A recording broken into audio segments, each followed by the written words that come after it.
Okay, so look, let's clear this up straight away. We reviewed Wolfenstein 2 last year, and it was a fantastic game last year. Don't get me wrong. Like, it stood as, I think, came second in the New Game Plus Game of the Year rankings. It was a fantastic game, great shooter, showed that id are just pumping out the best Bethesda games at the moment. And I really felt that since it came out on the Switch, I really needed to reiterate why exactly that is and what about the game made it worth not only playing the first time, but I still think worth playing it on Switch. So let's get the technical stuff out of the way. Doom came out on the Switch, and it was cool to see Doom on the Switch. Here's this high-end, visually exciting, fast-paced, like they were using it to sell NVIDIA cards, right? This was one of those really high-tier games that they wanted to show off, showcase PC hardware and showcase consoles and showcase the viability of the id Tech engine. So Panic Room came along and they ported it over. And the game was fine on the Switch. I say fine. It tended to chug a little bit. The graphics weren't great. The the kills, which are an important part of running around, looked not great. Let's be real. And it was great that the game still existed on Switch, because then these people could play it. The people who hadn't played it on console hadn't played it on thing. Wolfenstein gets announced, and so it's the same technology. It's id Tech, and we already know that the game itself is fantastic. Like we've seen it, we've played it on PC, we've potentially played it on Xbox or PS4. So it's coming to Switch. So people start to worry, how is the actual port going to be? This port is so fantastic. It is, it's lower res.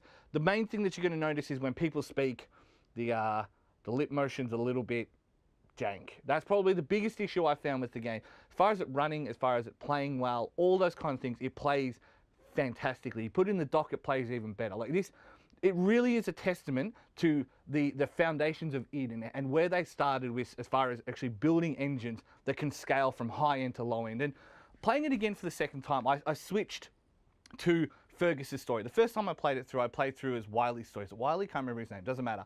But I played through his story, and that was great. Like, the way they carried his character then was fine.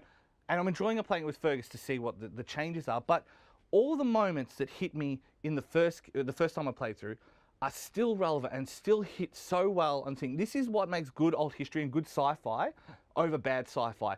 You can take the sci-fi elements out of the story and it still lands. It still lands its punches. Like the sci-fi MacGuffin doesn't shape one thing. And this is a problem with a lot of science fiction, especially, how do I say it delicately?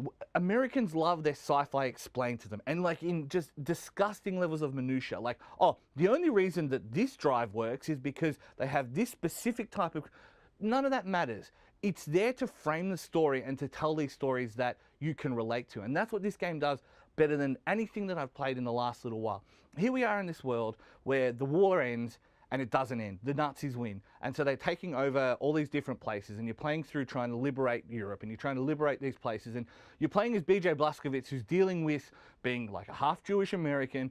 He's trying to save as many people as he can and dealing with all of these problems. And it did a fantastic job of balancing these, what you would consider pretty mundane characters, and telling their story and making you feel for these people. And it was a revelation. And then number 2 came out, and it nailed it even harder because it went to America. New York's been bombed, you're playing in America, you're dealing with the Klan siding up with the Nazis, and as much as it's like, well, that's an obvious connection, of course it is, but the way that they show how easy the slide was and how easily these people were convinced that this is the way to go, it just nails what it's trying to do. And yeah, people could say the cutscenes aren't technically part of a game, and that's fine. That's a reasonable argument to make, even if I think that it's a little bit pedantic.